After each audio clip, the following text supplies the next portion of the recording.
pengetahuan mengenai ASI eksklusif. Rendahnya pengetahuan ini dapat disebabkan oleh kurangnya komunikasi, informasi, dan edukasi tentang ASI eksklusif dari tentunya ini biasanya kita peroleh dari nakes atau lintas sektoral terkait. Kemudian dari segi sarana yang penyebab primer yang menyebabkan masih rendahnya cakupan ASI eksklusif yaitu tidak tersedianya pojok ASI ataupun freezer untuk menyimpan ASI di tempat kerja. Nah, tidak adanya atau tidak tersedianya fasilitas pojok ASI atau freezer untuk menyimpan ASI di tempat kerja, ini karena kurangnya dukungan dari pabrik atau tempat ibu bekerja. Nah, kurangnya dukungan dari pabrik ini bisa jadi disebabkan oleh karena tidak adanya atau kurangnya advokasi dari pemerintah daerah mengenai ASI eksklusif. Kemudian dari segi dana yang menjadi penyebab primer masih rendahnya cakupan ASI eksklusif yaitu ibu bekerja di pabrik. Ibu bekerja di pabrik ini disebabkan karena sosial ekonomi yang rendah atau tingkat pendapatan keluarga yang rendah sehingga ibu masih harus bekerja di pabrik untuk membantu perekonomian keluarga. Kemudian dari segi lingkungan yang menjadi penyebab primer masih rendahnya cakupan ASI eksklusif yaitu tidak ada kebijakan di pabrik mengenai pekerja wanita yang menyusui. Tidak adanya kebijakan mengenai pekerja wanita yang menyusui ini bisa jadi karena tidak adanya advokasi dari Pemda. Tidak adanya advokasi dari Pemda karena memang bisa saja belum ada atau belum adanya perda yang mendukung mengenai ASI eksklusif untuk ibu pekerja. Demikian analisis penyebab masalah dengan metode Fishbone. Kemudian untuk alternatif pemecahan masalahnya akan kami jabarkan kemudian. Terima kasih. Baik, saya akan melanjutkan. Tadi sudah dijelaskan mengenai analisis masalah menggunakan metode Fishbone. Kemudian ini kami menemukan satu jurnal yang berhubungan dengan praktik menyusui pada ibu pekerja, terutama pada setting perkotaan yang ibunya banyak bekerja dan ditemukan biasanya di tempat agak kumuh. Ini memang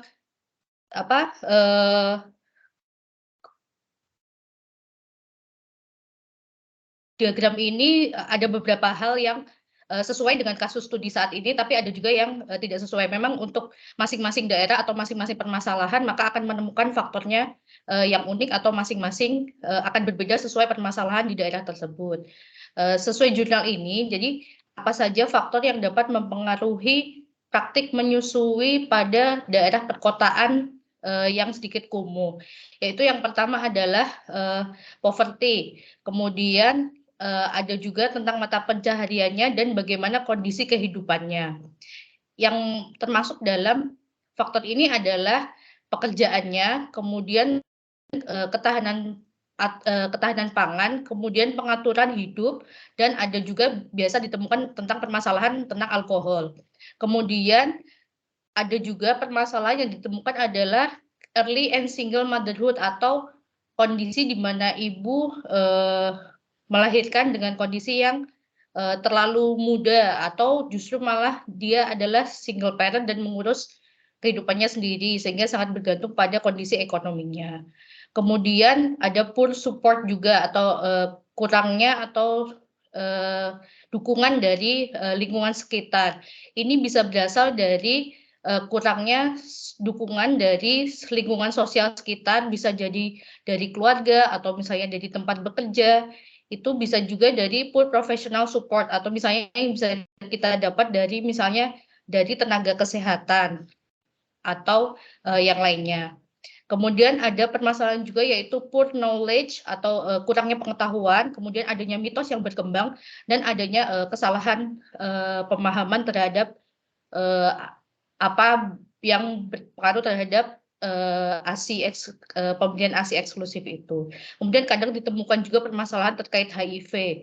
Jadi pada daerah tertentu memang ditemukan ada permasalahan unik yang bisa ditemukan terkait praktek pemberian ASI eksklusif. Kemudian setelah menemukan masalahnya, kita akan beranjak ke conceptual framework. Conceptual framework atau kerangka kerja konseptual itu penting digunakan sebagai pedoman atau dasar untuk interpretasi temuan permasalahan dan penyusunan perencanaan serta implementasi yang efektif untuk intervensi kesehatan masyarakat. Jadi yang mempengaruhi dari breastfeeding practice atau praktik menyusui itu ada pada faktor level individual.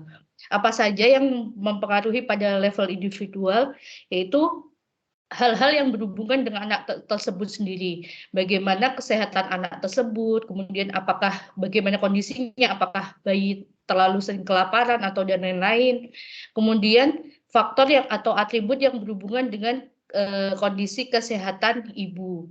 Jadi ada keterbatasan interaksi antara ibu dan anak, baik karena faktor pekerjaan atau karena faktor yang lainnya. Pada kasus ini memang terjadi karena memang faktor ibu harus kembali bekerja karena kebutuhan ekonomi. Kemudian atribut dari ibu sendiri, yaitu seperti kesehatan ibunya seperti apa, kemudian apakah sudah benar pengetahuan, kemudian sikap dan perilakunya terhadap dan kemampuannya terhadap praktek pemberian ASI untuk anaknya. Kemudian pada faktor level group itu adalah faktor dari lingkungan, mulai dari health service, kemudian health service itu banyak sekali, mungkin juga adalah keterbatasan dari tenaga kesehatan sendiri, kemudian keterbatasan waktu dari tenaga yang bisa memberikan konseling sehingga bisa dapat mempengaruhi praktek menyusui dari ibu bekerja. Kemudian faktor yang lain adalah dari lingkungan dari keluarga atau lingkungan di rumah. Bagaimana pengaturan hidupnya, kemudian bagaimana pasangan atau misalnya keluarga yang lain yang membantu untuk memberikan ASI ketika ibu kembali bekerja juga sangat mempengaruhi. Kemudian faktor keamanan pangan, bagaimana kondisi keekonomiannya itu juga mempengaruhi. Kemudian faktor lingkungan bekerja juga sangat mempengaruhi. Bagaimana teman kerjanya memberikan waktu yang fleksibel untuk misalnya memesan ASI, kemudian bagaimana peraturan yang diberikan oleh perusahaan terkait pemberian ASI, kemudian apakah waktunya bisa fleksibel, itu juga sangat mempengaruhi. Kemudian untuk faktor community environment atau lingkungan lainnya adalah social network dan support yang diberikan oleh sekeliling dari ibu menyusui. Kemudian ada satu lagi itu public policy environment. Itu adalah kebijakan-kebijakan yang dapat mempengaruhi praktik ibu menyusui secara tidak langsung. Contohnya adalah penyediaan pojok laktasi. Apakah kebijakannya sudah diatur mulai dari level pemerintah sendiri ataupun ke level tempat pemberi kerja. Kemudian kebijakan yang lain apakah sudah mendukung bagaimana praktik ibu menyusui itu di lingkungan ibu bekerja. Kemudian masih banyak lagi faktor di level sosial yang mempengaruhi praktik ibu menyusui, yaitu chronic poverty, kemudian bagaimana budayanya sendiri, kemudian dan banyak lagi yang bisa kita temukan permasalahannya sesuai dari permasalahan yang kita temukan di daerah tersebut. Demikian berikutnya akan dilanjutkan oleh teman saya, Mbak Haini. Slide selanjutnya. Slide selanjutnya mengenai solusi pemecahan masalah. Jadi untuk solusi pemecahan masalah terbagi menjadi 3 sasaran, yaitu ada sasaran primer, kemudian sasaran sekunder, dan sasaran tersier. Untuk pertama yaitu sasaran promosi kesehatan terkait dengan sasaran primer, yaitu dilakukan kepada ibu.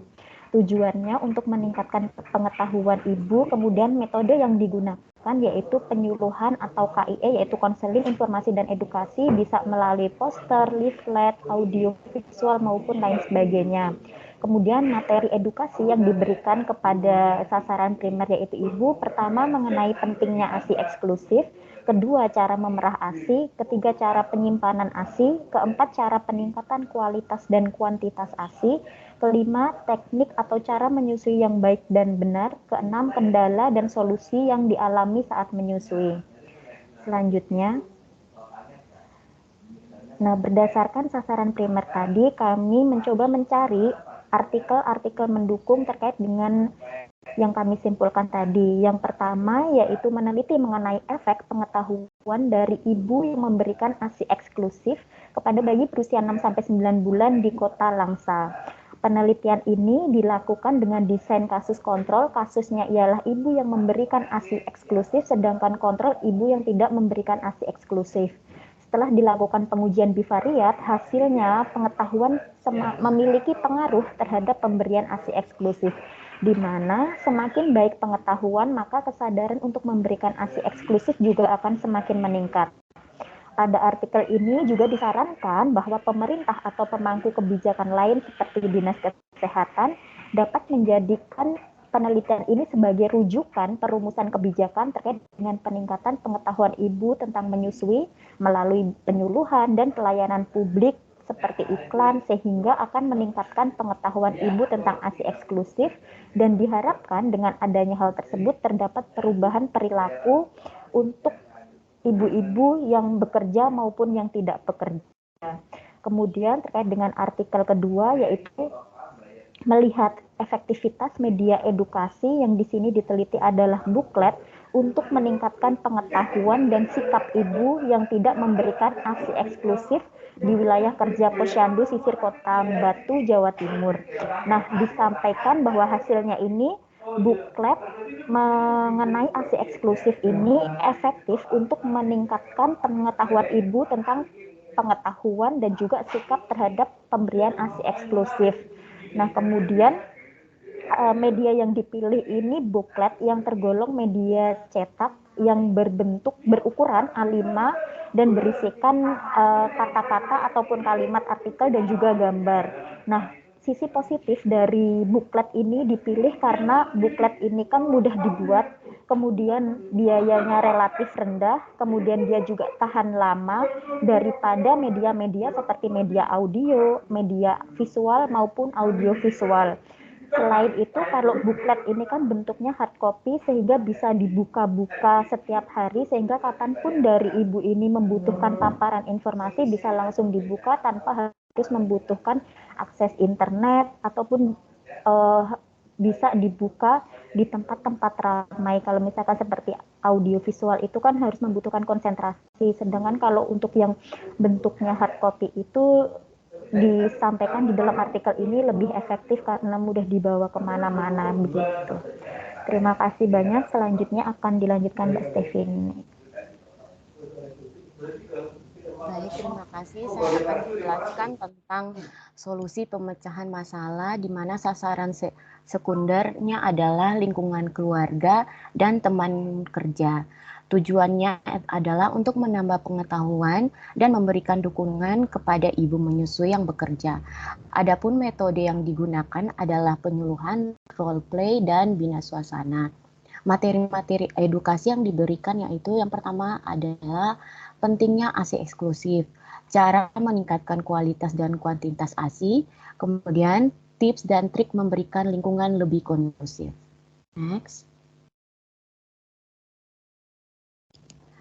Adapun referensi artikel yang kelompok kami gunakan yaitu di mana ASI eksklusif ibu bekerja di Kenya yang perspektif di sini dijelaskan bahwa adapun beberapa intervensi yang digunakan untuk meningkatkan pemberian ASI eksklusif pada ibu bekerja, yaitu yang pertama adapun kurangi jam bekerja dan fleksibilitas jam kerja yang lebih besar terhadap ibu yang menyusui.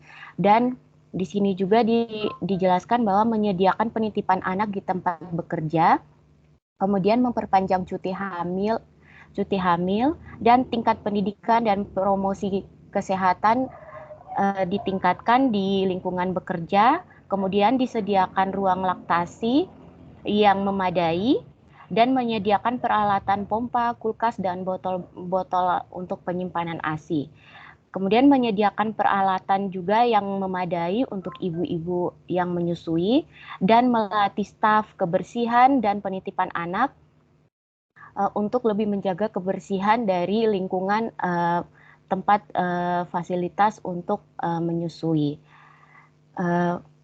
Selanjutnya akan dijelaskan oleh teman kami. Terima kasih. Solusi pemecahan masalah sasaran tersier yaitu Pemda, regulasi kantor, kemudian tujuannya untuk mengadvokasi kepada pemangku kebijakan wilayah dan juga tempat kerja. Metode yang digunakan yaitu advokasi, materi atau edukasi yang diberikan seperti penyediaan fasilitas untuk ibu menyusui atau ruang laktasi, kemudian ada juga pembuatan dan penegakan perda tentang ASI eksklusif.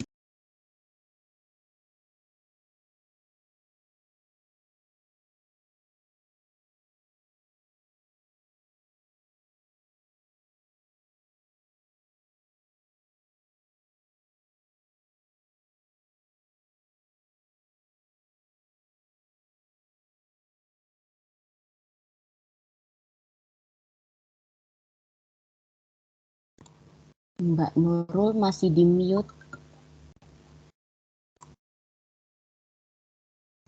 Oh iya, suaranya kedengeran nggak? Oke. Sekarang sudah, Mbak. Solusi pemecahan masalah yang sasaran tersier yaitu Pemda, regulasi kantor untuk tujuannya yaitu mengadvokasi kepada pemangku kebijakan wilayah dan tempat kerja. Metodenya yaitu advokasi, materi atau edukasi yang diberikan yaitu seperti penyediaan fasilitas untuk ibu menyusui atau ruang laktasi. Yang kedua itu pembuatan dan penegakan perda tentang ASI eksklusif.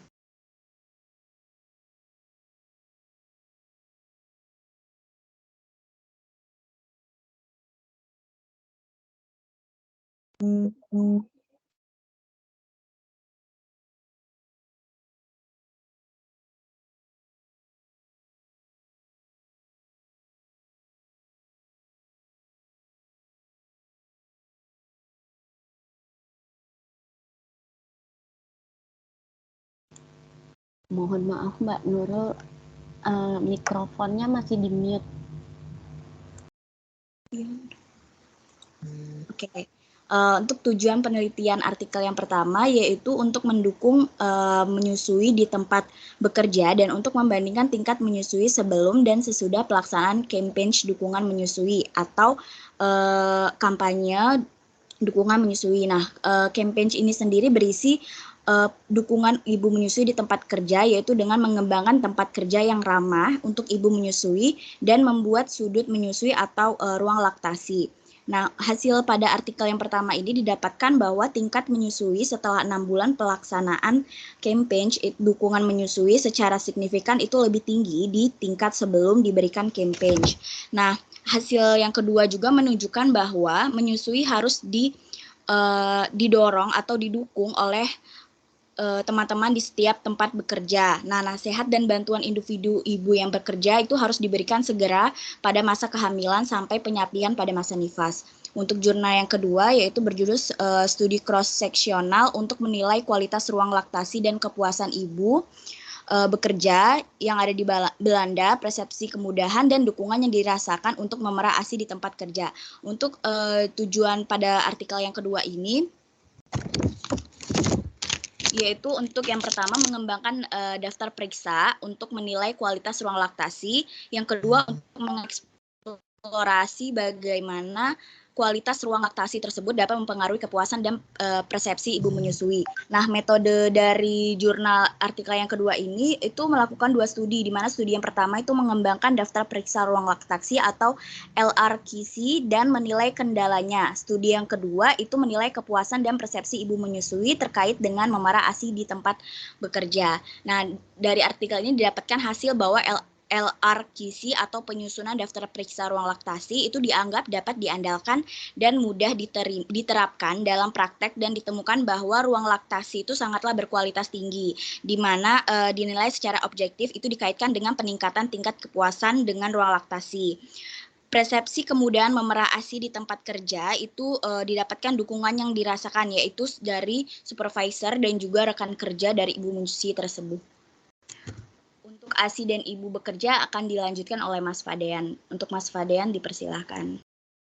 Baik, Mbak Nurul, terima kasih. Saya akan melanjutkan. Di sini ada hubungan antara ASI dan ibu bekerja, di mana ada 3 poin. Untuk poin pertama yaitu sebelum cuti, yang kedua saat cuti, dan yang ketiga saat bekerja. Di mana untuk poin yang pertama sebelum cuti, yang pertama yaitu bicarakan dengan rekan sekerja. Yang kedua, cari dukungan dan cari informasi. Untuk yang saat cuti, yang pertama itu pemberian ASI eksklusif saat ibu ada di rumah. Nah, yang kedua yaitu pompa ASI secara teratur. Dan yang ketiga, tunda pemberian botol hingga bayi berumur 4 minggu. Untuk yang poin ketiga, yaitu saat bekerja, yang pertama adalah hindari kelelahan dan stres saat ibu bekerja. Yang kedua, tetap memompa ASI secara teratur. Dan yang ketiga, yaitu segera menyusui bayi setelah pulang bekerja. Next.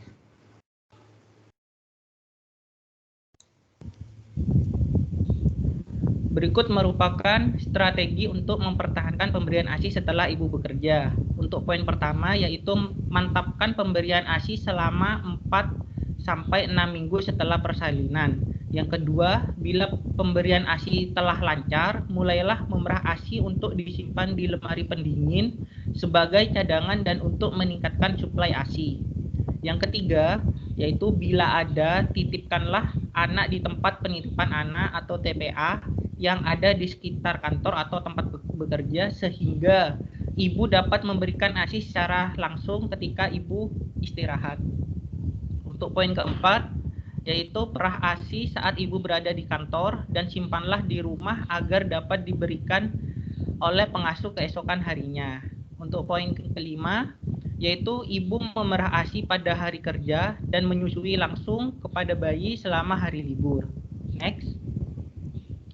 Yang keenam, yaitu reverse schedule feeding. Ibu tidur dengan bayi dan menyusui lebih sering pada malam hari dan lebih jarang pada siang hari. Untuk poin yang keenam, yaitu bila ibu tidak dapat memerah ASI di kantor, maka perah ASI saat di rumah. Untuk yang poin ketujuh, yaitu mendapat ASI walaupun sedikit lebih baik daripada tidak sama sekali. Bila memerah ASI tidak dapat dilakukan, susuilah bayi sesering mungkin saat ibu bersama bayinya. Untuk poin yang ke-8 atau yang terakhir, yaitu bergabung dalam kelompok pendukung bagi ibu menyusui. Baik, selanjutnya akan dilanjutkan oleh Mbak Eka.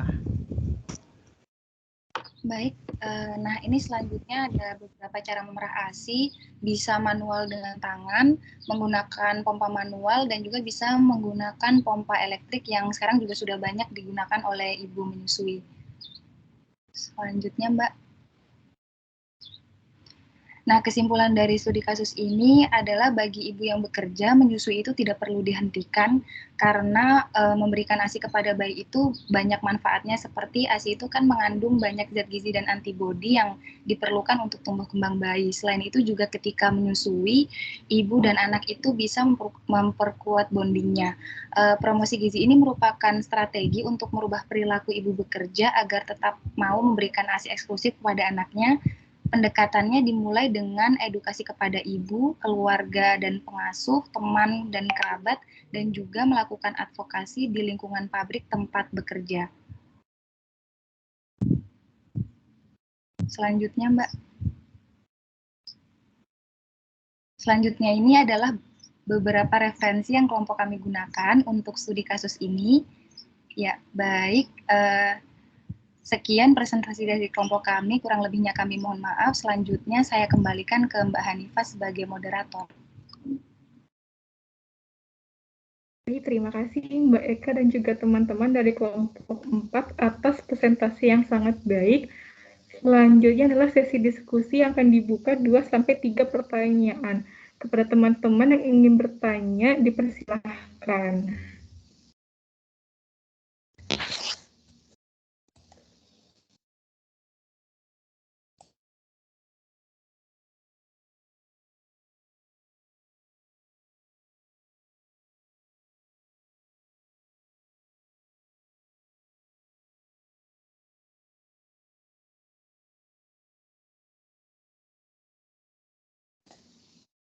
Apakah ada yang ingin bertanya?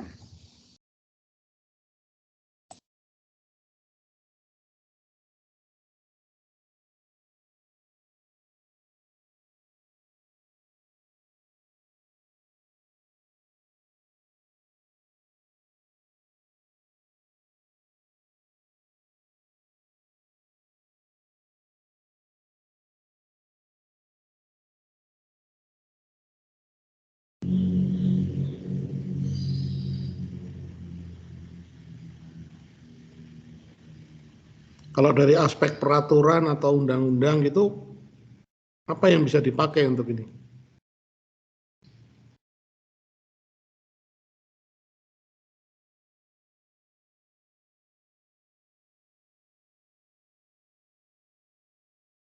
Baik, izin menjawab, Pak. Ada beberapa peraturan atau seperti undang-undang, kemudian PP yang sudah disusun oleh pemerintah. Contohnya tahun 2009 itu tentang kesehatan yang tercantum di pasal 128. Itu berbunyi setiap bayi berhak mendapatkan ASI eksklusif sejak dilahirkan sebelum 6 bulan kecuali atas indikasi medis. Kemudian ada peraturan pemerintah juga, contoh nomor 33 tahun 2012 tentang pemberian ASI eksklusif.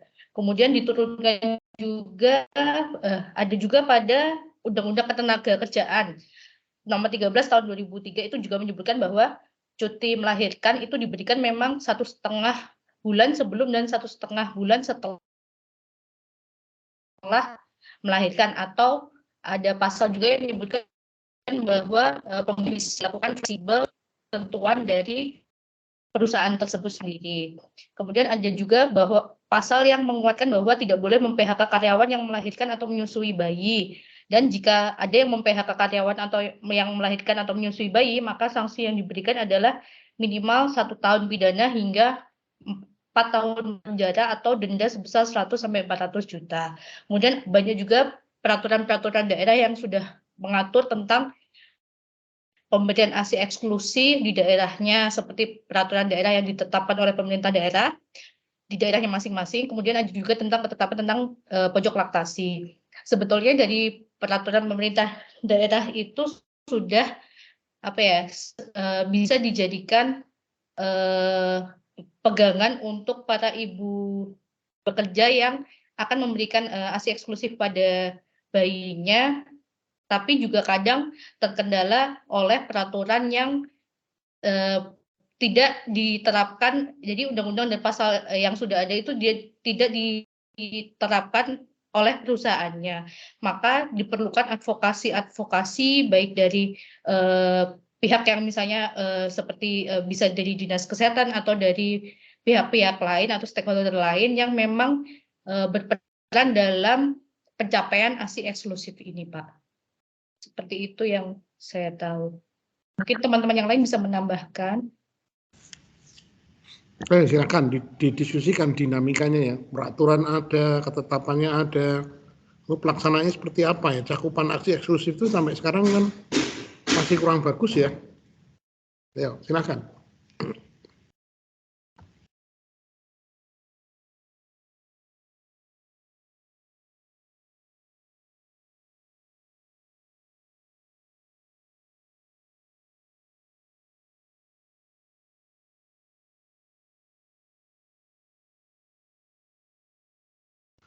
Bukan hanya grup ini loh ya, yang lain juga loh. Semua grup 1, 2, 3 juga, ayo.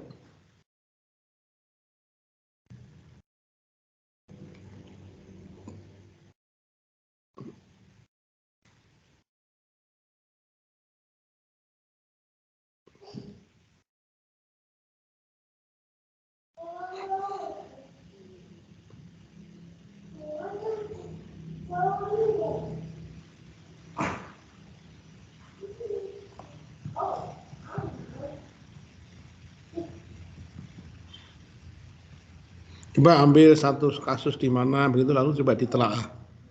Kita diskusikan, ayo.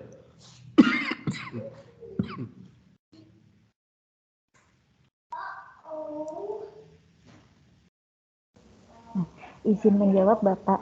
Jadi untuk cakupan ASI eksklusif ini kan memang di Indonesia masih tergolong rendah, banyak sekali faktornya.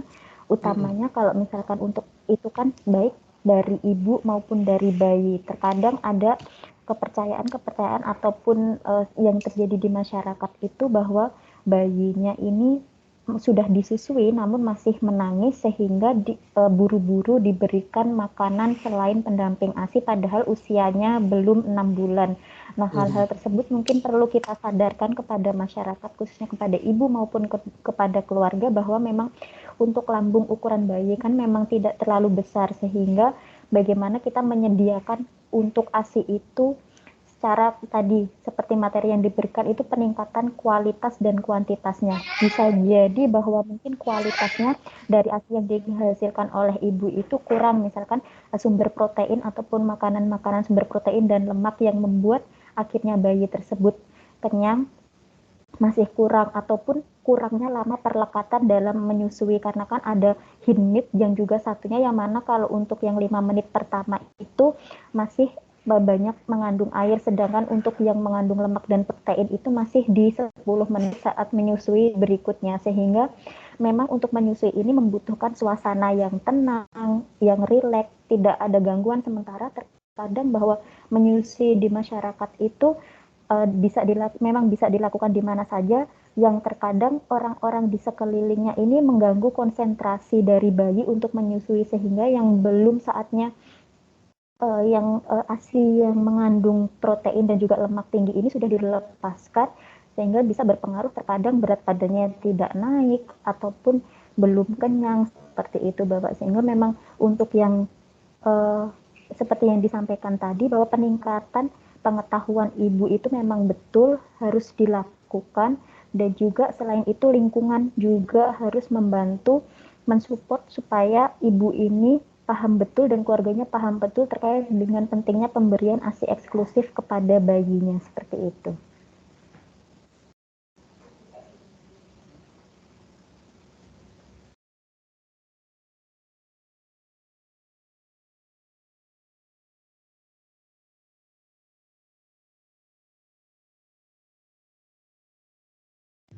Silakan disambung yang lain untuk aspek internal dalam diri seseorang. Ada yang living tadi, siapa itu? Ada yang live tadi, melarikan diri. Ya, silakan.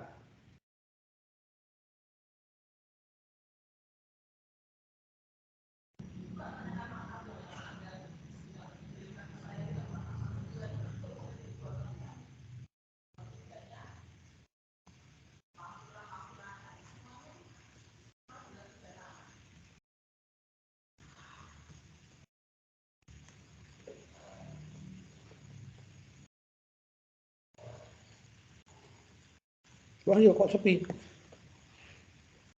Anda tidak melihat ada masalah di situ? Atau gimana? Atau sudah paham?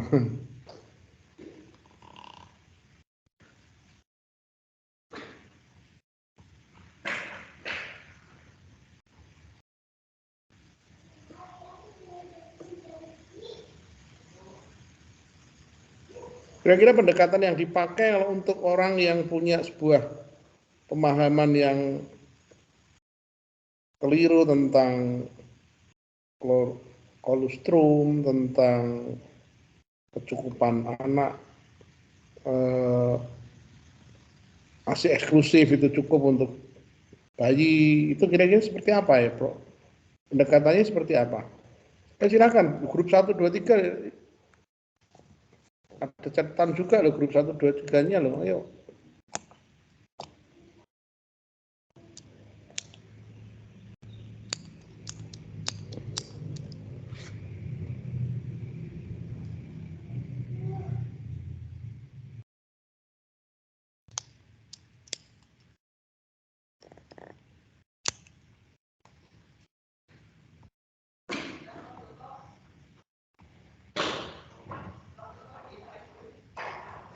Oh, mesti harus dipanggil satu-satu nih. Silakan, Nesia Angga.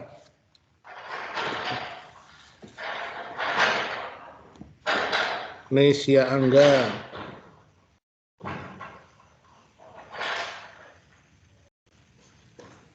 Mana ini?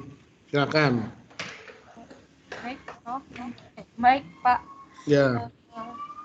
Mungkin saya akan sedikit bertanya mengenai ingin sedikit bertanya kepada kelompok 4 mengenai pemberian dari ibu pengganti. Bagaimana menurut teman dari kelompok 4 metode, ada sebuah metode, yaitu metode dari zaman dahulu ya, yang kita kenal dengan ibu pengganti menyusui gitu. apakah bisa diterapkan pada zaman sekarang untuk mengantisipasi masalah pencapaian ASI inklusif yang belum tercapai ini begitu. Terima kasih. Terima kasih Mbak Necia. Ini maksudnya donor ASI ya Mbak? Ibu pengganti ini? Iya, iya Mbak Rena. Maksudnya kan di zaman dahulu kita pernah tahu ya cerita ibu persusuan gitu. Jadi ada ibu yang mendonorkan ASI-nya kepada bayi lain begitu. Apakah pada zaman sekarang atau pada keadaan sekarang hal itu bisa diterapkan begitu? Terima kasih, pertanyaannya bagus Mbak Necia.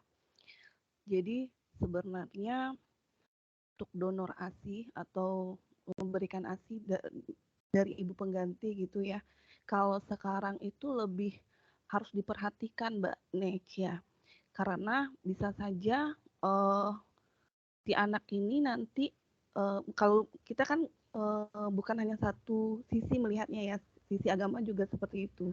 Jangan sampai dia nanti dia punya anak perempuan si ibu, kemudian yang disusui laki-laki. Nah, ketika dewasa dia bertemu, nah ini kan tidak bagus karena dia udah ada hubungan darah. Yang kedua, untuk melakukan donor ASI sendiri itu memang harus banyak tahap yang dilalui ya. Kalau di rumah sakit itu kita punya, kalau di rumah sakit ya kita punya beberapa tahap yang harus dilewati. Kita screening, anamnesa ibunya dulu, ibu yang memberikan ASI, kemudian ada penyakit bawaan atau tidak. Nah, kalau memang benar-benar bisa, kemudian dikatakan memang tidak ada keterkaitan ikatan darah nantinya mungkin bisa, tapi memang kita punya prosedur yang sangat ketat karena ini menyangkut masa depannya juga. Nah, si ibu sendiri dan ibu pengganti itu memang harus bertemu begitu. Nah, ada persetujuan antara dua belah pihak, tapi ketika nanti tidak ada persetujuan, kemudian ada beberapa faktor yang menyebabkan ASI ini tidak bisa diberikan, ASI dari ibu ini tidak bisa diberikan ke anak ini, maka itu tidak akan diberikan seperti itu. Jadi memang untuk donor ASI sendiri sebenarnya kalau saya lihat mungkin tidak disarankan ya. Nah, mungkin bagaimana dengan pendapat dari kelompok 4 teman-teman yang lain?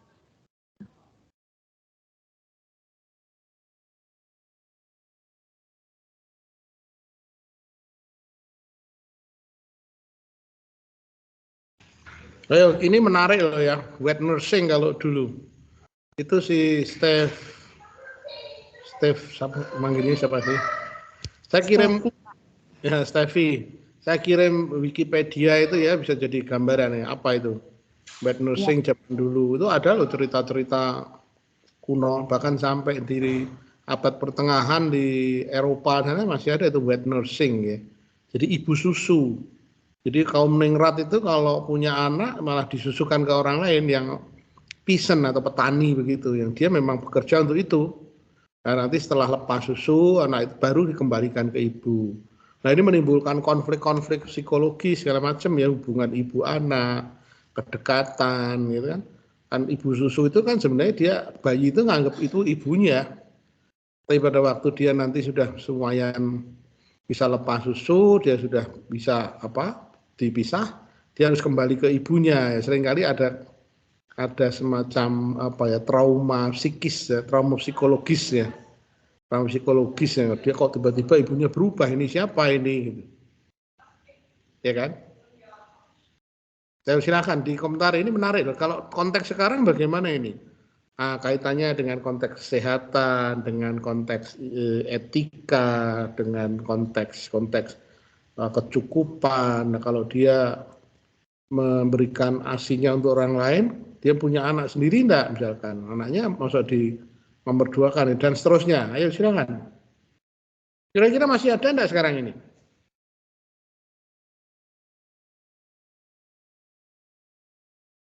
Masih Bapak. Iya, coba itu kan jadi masih relevan ya untuk dibicarakan.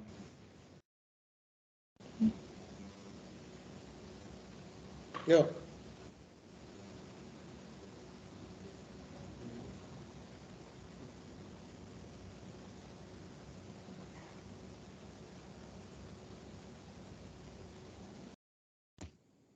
Kepada teman-teman yang lain, apakah ada yang ingin bertanya lagi?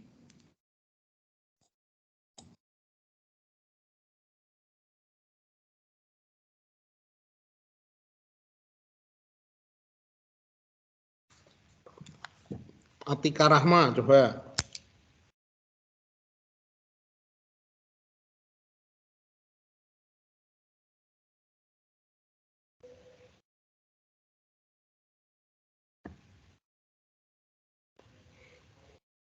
Enam belas.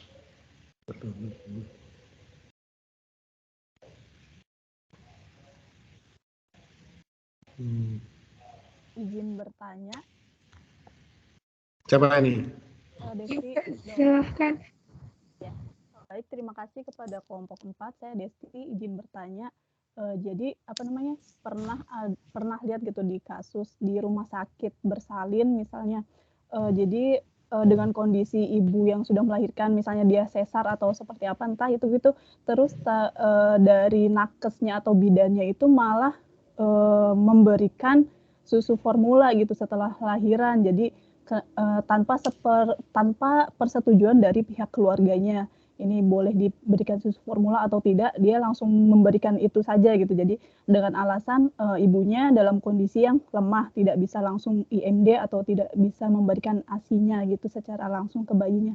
Nah itu bagaimana kita sebagai ininya untuk menyikapi kasus tersebut. Terima kasih banyak. Baik, terima kasih kepada Mbak Desti atas pertanyaan yang sangat menarik. Kepada kelompok 4, apakah akan berdiskusi terlebih dahulu ataukah akan langsung menjawab? Ya, terima kasih Mbak. Oh iya. Ya, saya coba menjawab berdasarkan pengalaman saya. Ya, berdasarkan pengalaman saya di lapangan, pemberian susu formula di rumah sakit itu menjadi salah satu kendala untuk pencapaian ASI eksklusif kami di lapangan, termasuk puskesmas, karena beberapa bayi memang setelah lahir itu diberikan sufor di rumah sakit. Kami pernah mendiskusikan ini, bahkan kami mengundang, ada tingkat pertemuan di kabupaten, kami mengundang bidan di situ selaku kepala ruangan bersalin untuk mendiskusikan hal ini, karena memang cakupan kami rendah itu lebih banyak sumbangan dari bayi-bayi yang bersalin di rumah sakit. Ternyata setelah didiskusikan, menurut tenaga kesehatan di ruang bersalin itu menyebutkan bahwa mereka juga memberikan sufor itu atas saran atau pemasukan dari dokter penanggung jawab hal tersebut, karena memang adanya masalah kesehatan terhadap bayi tersebut sehingga harus ditunjang dengan pemberian susu formula. Jadi menurut mereka tidak akan memberikan susu formula jika tidak ada anjuran dari dokternya. Kami mencoba mendiskusikan hal tersebut, tapi mereka memang juga tetap kekeh pada hal tersebut bahwa memang mereka berikan karena ada gangguan terhadap kesehatan bayi. Dan ini sampai sekarang masih menjadi bahan diskusi kami juga, bagaimana mengatasi hal tersebut. Demikian jawaban saya, mungkin ada tambahan dari teman-teman.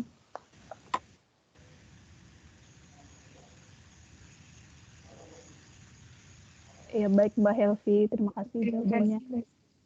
Terima kasih Mbak Helvi atas jawabannya dan juga kelompok 4. Apakah dari teman-teman yang lain ada ingin bertanya kembali?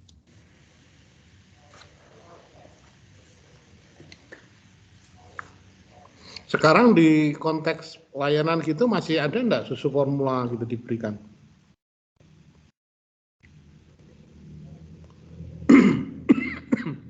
Masih enggak? Izin dok, pernah lihat sih masih ada di rumah sakit itu ada susu yang dari 0 sampai 6 bulan masih diberikan. Ya kalau itu diberikan dengan kondisi khusus ya boleh ya, tetapi kalau dulu kan semua bahkan itu. Nah sekarang masih enggak ya? Yang seperti itu. Izin berbagi pengalaman dok. Kebetulan waktu saya bertugas di pedalaman itu di Dinkes di Papua itu masih menyediakan susu dari 0 sampai 6 bulan dengan alasan begini dok. Di Papua itu tingkat kematian ibu yang baru melahirkan itu masih lumayan tinggi dok. Jadi pada saat bayi baru lahir itu untuk jaga-jaga karena sehingga disediakan susu 0 sampai 6 bulan seperti itu. Jadi masih ada beberapa tempat itu yang masih menyediakan susu dari 0 sampai 6 bulan. Tapi dengan dilihat dulu kondisinya seperti apa baru dikasih seperti itu. Artinya tidak semua kan? Tidak untuk semua ya? Iya, tidak untuk semua. Nah, siapa yang punya pengalaman lagi? Oh, di bidan gimana? Melahirkan di bidan itu pulang dibawain susu formula nggak?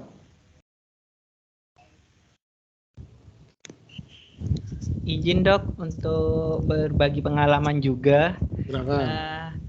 Ketika itu saya juga sedang praktek di salah satu rumah sakit angkatan laut di Surabaya.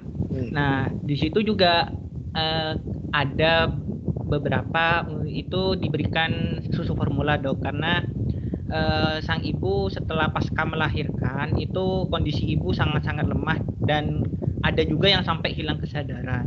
Tetapi itu hanya diberikan susu formula ketika ibu itu sedang bed rest, tapi nanti setelah ibu kembali sehat dengan kurun waktu 3-4 hari ke depan setelah pasca melahirkan itu dengan tenaga medis langsung diberikan kepada sang ibu untuk mendapatkan ASI eksklusif secara langsung seperti itu. Ya, kondisi-kondisi seperti itu muncul ya, tapi kadang-kala juga Anda belajar juga mekanisme menyusu bayi nggak? Gimana itu mekanisme menyusu bayi? Kira-kira kalau diberikan dengan botol dot gitu ya, kira-kira sama enggak secara alamiah dia menyusu pada ibunya?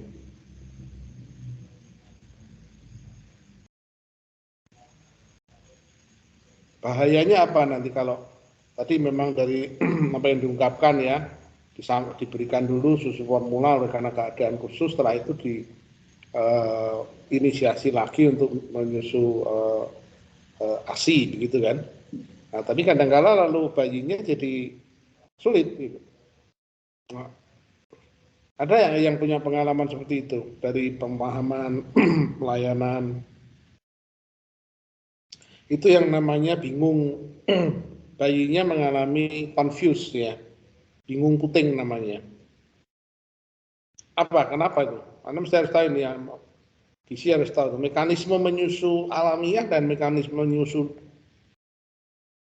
botol pakai dot ya, itu bagaimana itu?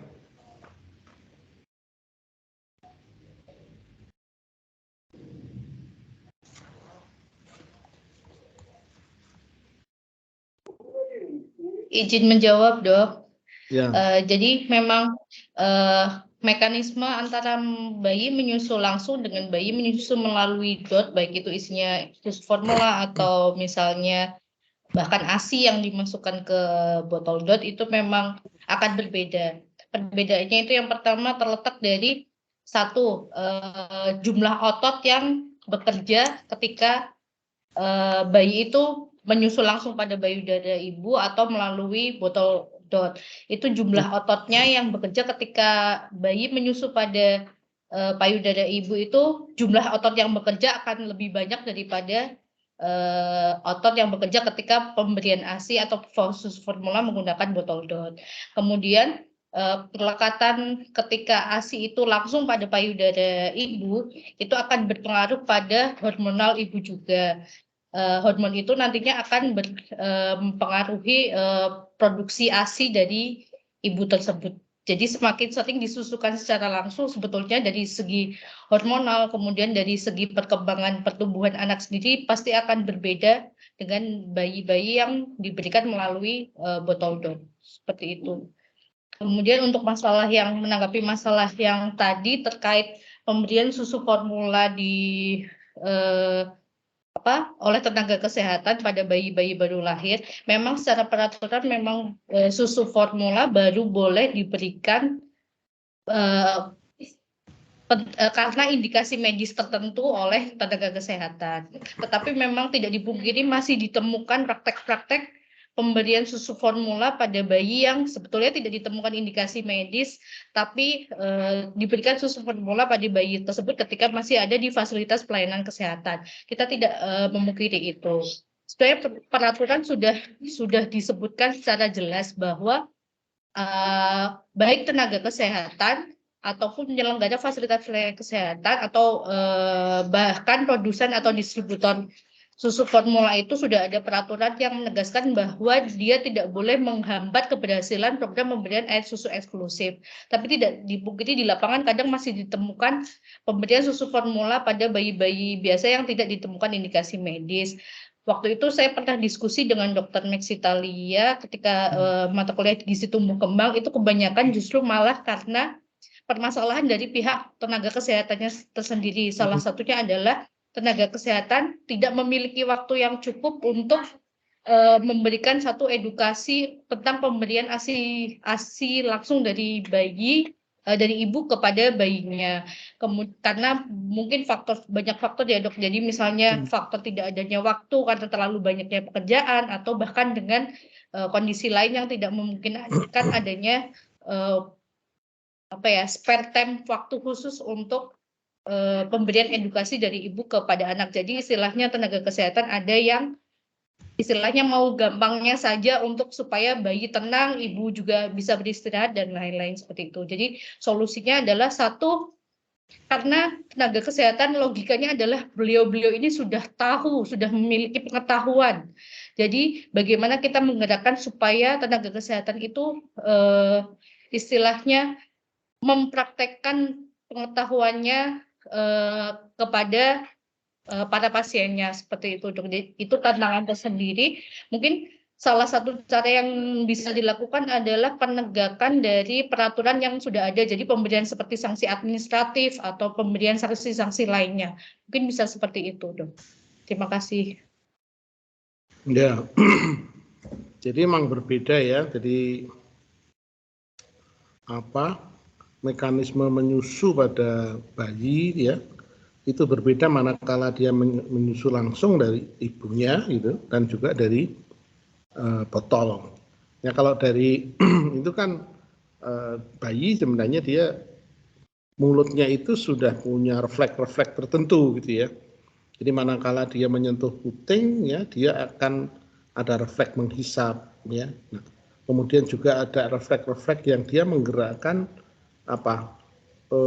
gusi bawahnya itu ya, masih gusi itu ya, jadi dia menarik ke atas gitu, ditarik ke atas kepala durumnya dia ya, langit atas, kemudian dia memerah gitu. Jadi seolah-olah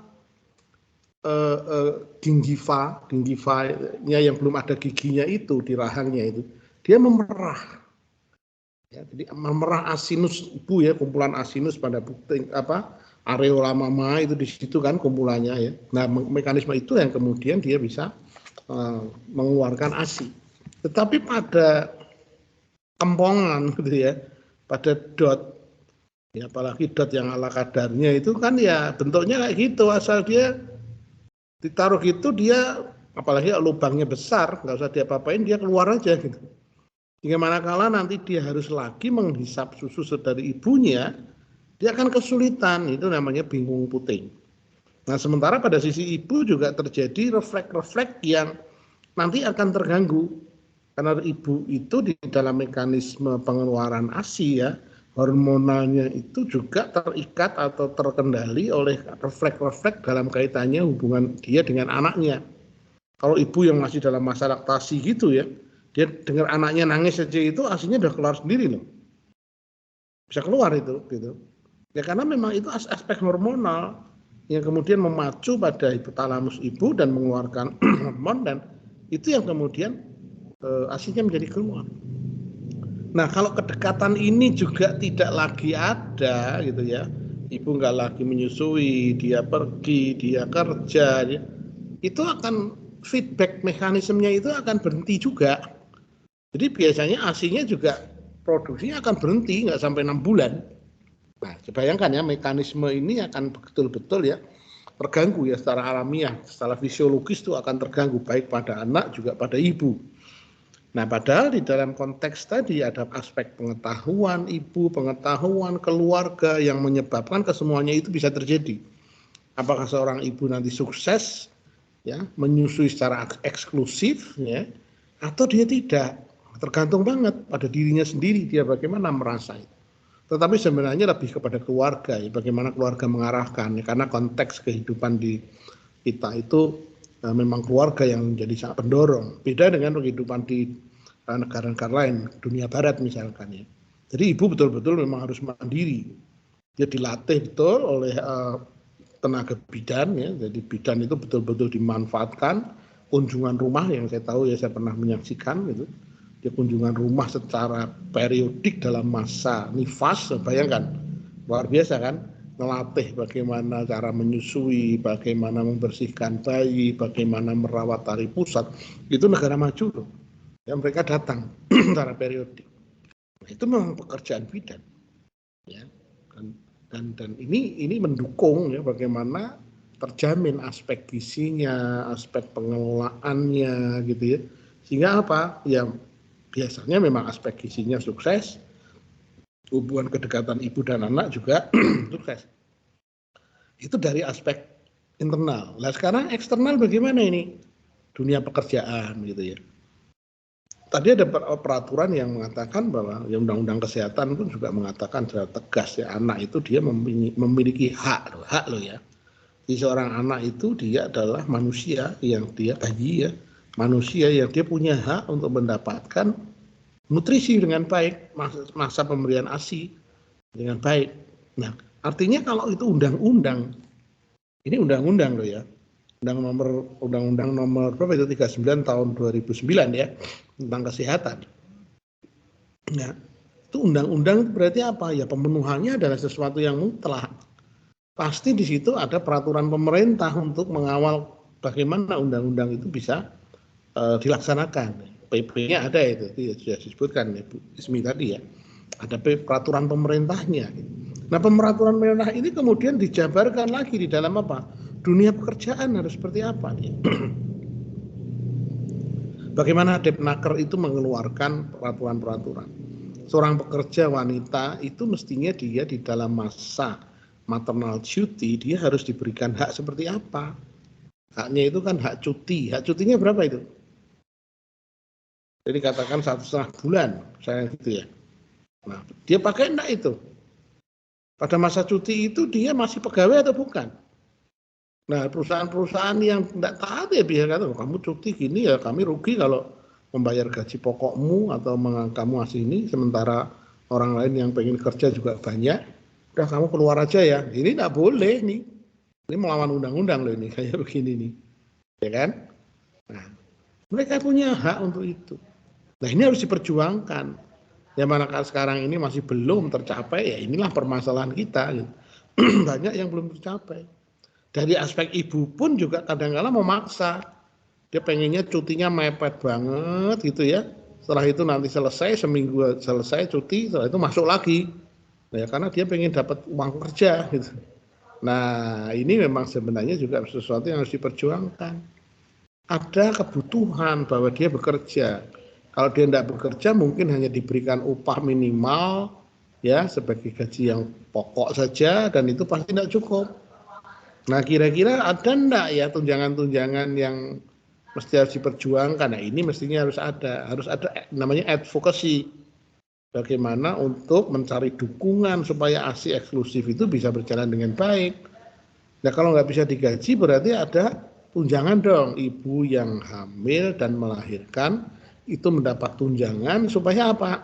Dalam sekian waktu dia bisa fokus pada bayinya, mengurus dia, memberikan ASI secara eksklusif, ya, sehingga manfaat daripada ASI eksklusif itu betul-betul bisa dinikmati oleh bayi. Karena kan sudah jelas secara ilmu pengetahuan ya, terbukti bahwa bayi yang diberikan ASI secara eksklusif itu akan mendapatkan kekebalan yang lebih baik, imunitas yang lebih baik kan.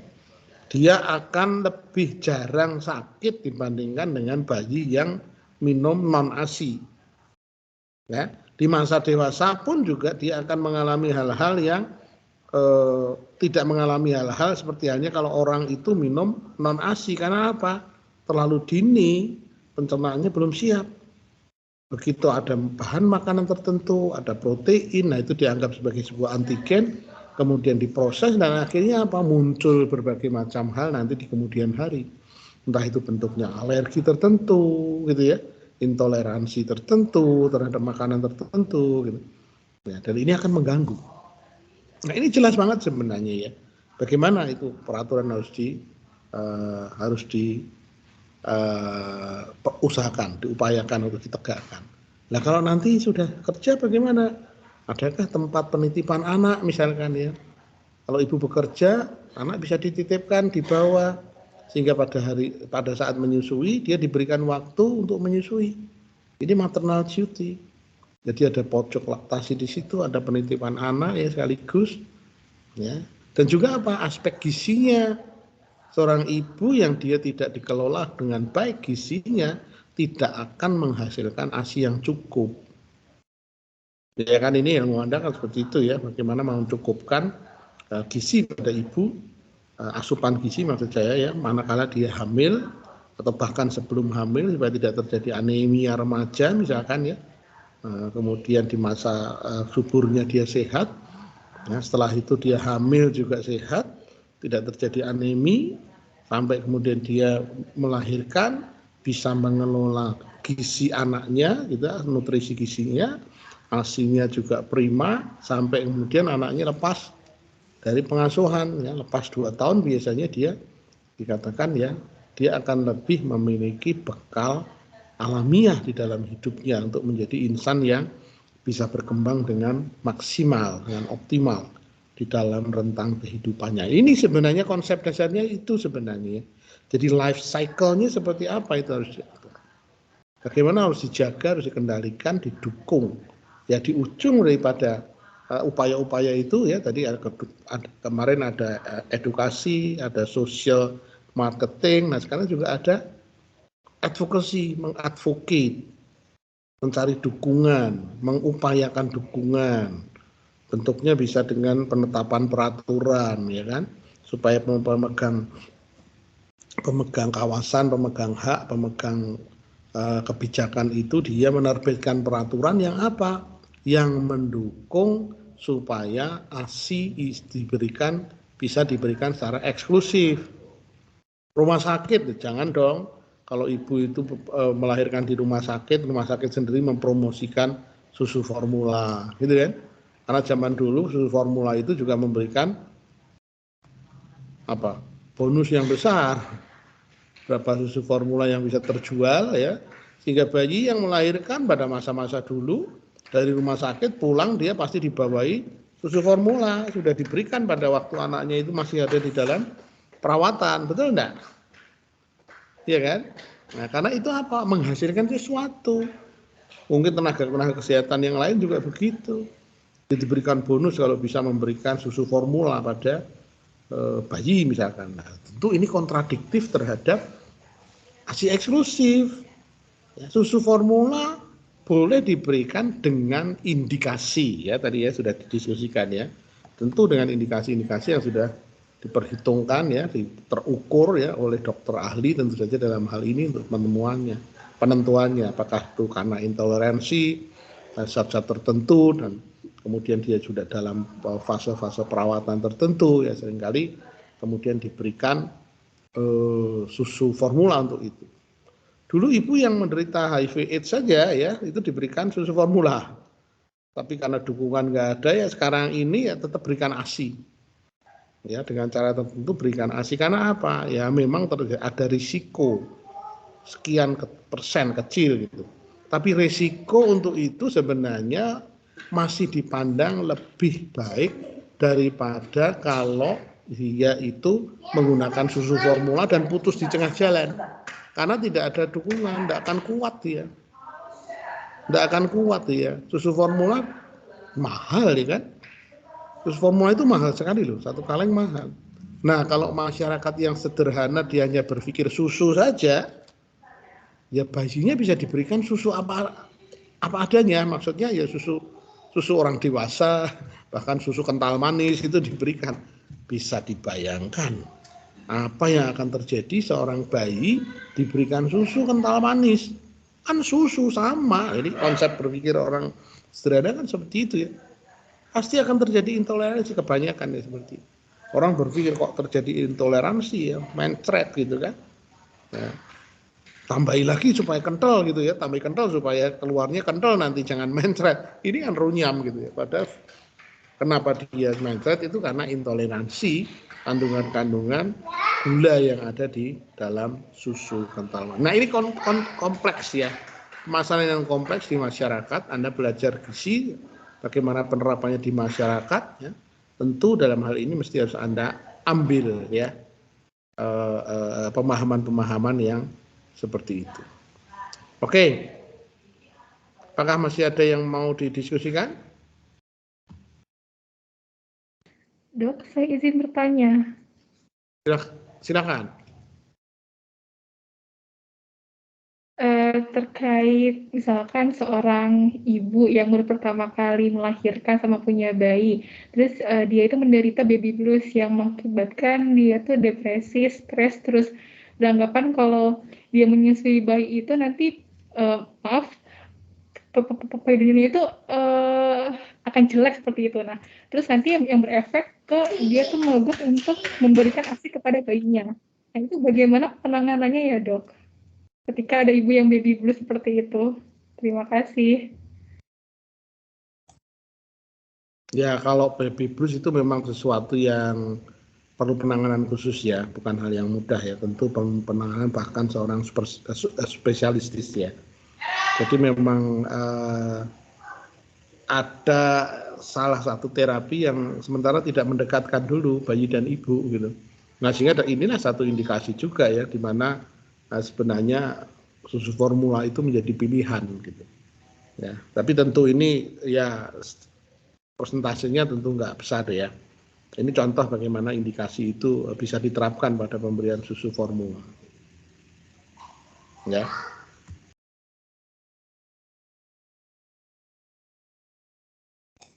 Terima kasih, dokter. Izin bertanya, Dok, untuk kelompok 4. Ya, silakan. Baik, kalau misalnya ada kasus, ini sebagian besar kan yang tidak melakukan ASI eksklusif itu adalah ibu-ibu yang dioperasi atau melakukan sesar. Nah, ini alasannya karena masih belum pulih dan nantinya bayinya akan kuning kalau misalnya tidak diberikan ASI. Seperti itu.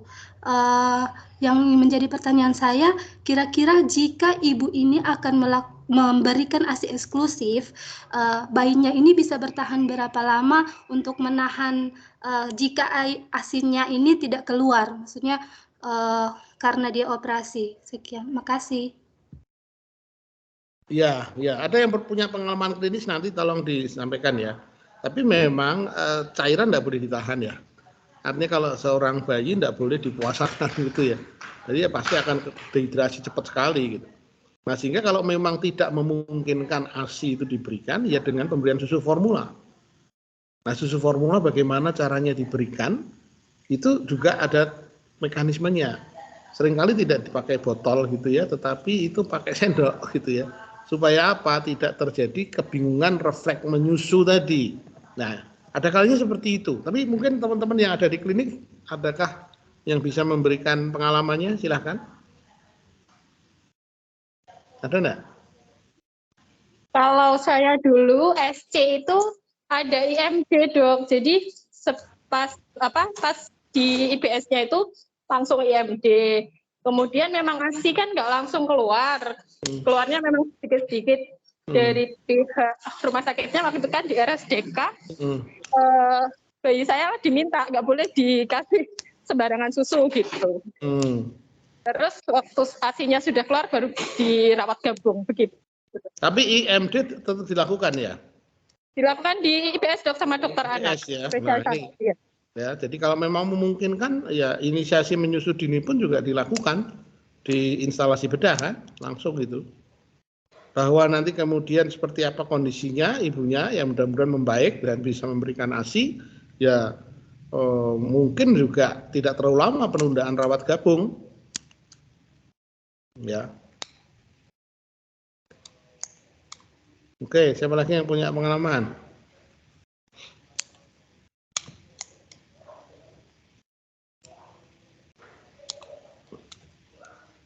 Izin lagi dok berbagi pengalaman. Silakan Bu Esmi. Jadi memang anak pertama saya itu, saya sendiri menjadi salah satu orang yang anak pertama saya yang tidak ASI eksklusif. Jadi sama kasusnya adalah saya karena sudah kelelahan, pembukaan tidak maju, akhirnya saya dioperasi sesar. Jadi mungkin karena faktor kelelahan dan lain-lain, rumah sakitnya juga tidak memberikan inisiasi menyusui dini karena waktu itu dibilang katanya karena kalau operasi sesar tidak boleh inisiasi menyusui dini. Waktu itu saya percaya saja. Jadi saya mengikuti saja apa anjuran dari tenaga kesehatan. Kemudian karena tidak IMD, waktu itu juga istilahnya manajemen laktasi mulai dari trimester ketiga sebetulnya kan ASI sudah diproduksi. Tetapi memang manajemen laktasi saya memang waktu itu kurang baik. Jadi istilahnya saya tidak mulai nyusewu membersihkan, melakukan perawatan diri untuk memulai menyusui dan lain-lain. Jadi memang persiapan menyusui itu panjang sekali teman-teman. Jadi waktu itu akhirnya ketika bayi saya lahir, ASI saya tidak langsung keluar pada saat yang bayi pertama itu. Faktor kelelahan itu juga mempengaruhi sekali terhadap produksi ASI. Kemudian bayi tidak langsung perlekatan ketika baru lahir, itu juga akan mempengaruhi produksi ASI. Sehingga setelah itu 3 hari setelah bayi saya lahir kan saya sudah boleh pulang dari rumah sakit, itu bayi saya sampai panas, sampai hampir mengalami dehidrasi. Jadi akhirnya waktu itu saya sempat masih ngotot untuk berusaha, pasti saya bisa menyusui, tapi memang dukungan dari keluarga itu sangat penting. Akhirnya waktu itu karena suami saya sendiri dan keluarga banyak yang istilahnya kasih lebih ke arah kasihan ya bayinya sudah mulai panas kan, kalau panas dianggap istilahnya sangat sakit, yang kasihan bayinya masih kecil gitu. Akhirnya keluarga saya memberikan susu formula terlebih dahulu kepada anak saya. Nah itu betapa pentingnya dukungan dari keluarga, bahkan saya sendiri yang istilahnya orang kesehatan masih sangat susah untuk memberikan istilahnya edukasi kepada keluarga saya sendiri. Jadi memang memberi edukasi untuk merubah perilaku itu sangat amat sulit, butuh waktu yang reguler, kemudian butuh waktu yang berkali-kali untuk memberikan edukasi itu. Kemudian itu mungkin setelah itu tertangani, kemudian saya kembali istilahnya relaksasi, akhirnya saya berhasil memberikan ASI kepada anak saya, walaupun pada hari ketiga itu memang sempat diberikan susu formula. Untuk yang bayi kedua, karena saya istilahnya sudah memberikan persiapan lebih, jadi akhirnya mulai dari trimester ketiga saya sudah melakukan persiapan. Akhirnya walaupun di anak kedua itu juga operasi sesar, tapi saya berhasil memberikan ASI eksklusif. Tidak diberikan IMD, tapi saya ngotot kepada dokter yang menangani saya waktu itu. Akhirnya setelah tahu maksudnya saya orang kesehatan, akhirnya tenaga kesehatan itu juga memberikan waktu untuk melakukan inisiasi menyusui dini. Jadi memang ada banyak faktor, mulai dari faktor internal, kesiapan ibu, kemudian pengetahuan, praktiknya sendiri itu memang perlu disiapkan lebih-lebih seperti itu. Mungkin itu pengalaman dari saya. Terima kasih. Terima kasih Mbak Ismi. Terima kasih Bu Ismi ya. Jadi ya itu satu ilustrasi ya bahwa sebenarnya memang peran keluarga itu besar banget loh. Ya kan? Ya jangankan lingkungan kita ini. Jangankan orang-orang lain, lingkungan kita sendiri aja seperti itu gitu. Ya memang ini fakta, ya alamiah seperti itu gitu. Ya. Apalagi orang-orang yang memang resource-nya pengetahuannya kurang, ya pengalamannya juga kurang. Ini memang perlu untuk diedukasi. Makanya memang edukasi itu menjadi hal yang sangat diperlukan. Oke, terima kasih. Monggo, siapa lagi?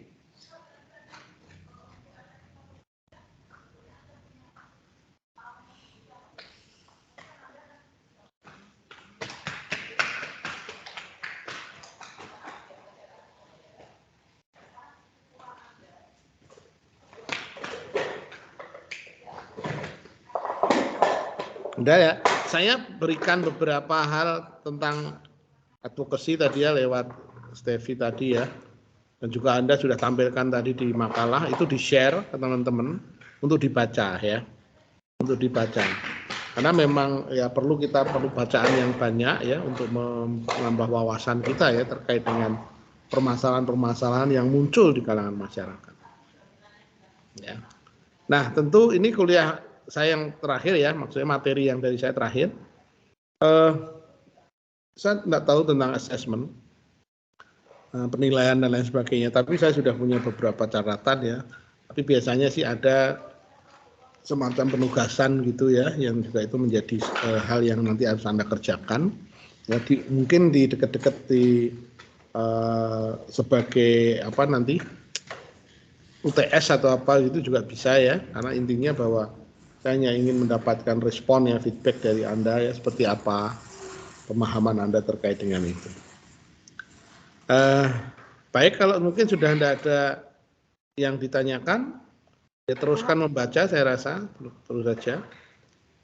Dan ya. Ini saya mau bertanya Pak mengenai jadwal Bapak, berarti kan sebenarnya pertemuan terakhir Bapak ini Rabu ya, besok ya. Iya, Rabu besok itu jadwalnya Bu Ani yang untuk tanggal 30. Kemudian di silabus itu jadwal Bapak setelah UTS itu tanggal 13 April. Apakah ini hari ini yang digantikan atau gimana? Ya, ini kan ya jatah saya 4 ya, tapi saya sudah berikan ini sehingga ini nanti bisa dipasang di setelah UTS ya, gitu ya Steffi? Iya Pak, iya. Iya gitu aja, nggak apa-apa. Berarti absensinya apakah tetap hari ini? Menunggu tanggal 13. Menunggu saja supaya nanti nggak kacau ya. Tapi materi sudah saya berikan, ya. Iya Pak, terima kasih. Ya, tentu supply bacaan-bacaan itu ya saya biasanya masih saya berikan lewat format ya nanti ya. Oke. Iya baik Pak, terima kasih. Ya, gitu ya. Terima kasih atas perhatian Anda. Ya, terus belajar, terus membaca. Mudah-mudahan Anda enjoy ya untuk itu. Dan have a nice day. Terima kasih. Terima kasih Bapak. Ya. Terima kasih dokter. Terima kasih banyak Pak. Terima kasih banyak Bapak. Terima kasih. Saya izin live ya.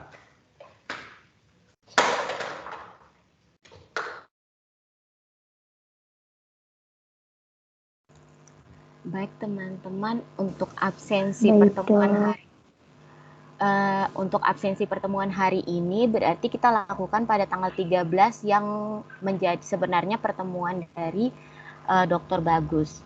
Soalnya tadi saya sudah konfirmasi ke Bu Neno, kata Bu Neno belum bisa. Jadi nanti tanggal 13 saya akan bagikan link absensinya. Tadi SS sudah dilakukan. Ya. Baik, terima kasih teman-teman untuk partisipasinya pada pagi hari ini. Terima kasih juga Mbak Hanifa yang sudah membantu menjadi moderator untuk kegiatan kita pada pagi hari ini. Silakan melanjutkan aktivitas masing-masing teman-teman. Juga Kak Steffi. Terima kasih Mbak. Terima kasih Mbak Steffi. Mbak Steffi, Mbak Hanifa. Terima kasih Mbak Steffi. Terima kasih Mbak. Izin live ya. Terima kasih Mbak Steph.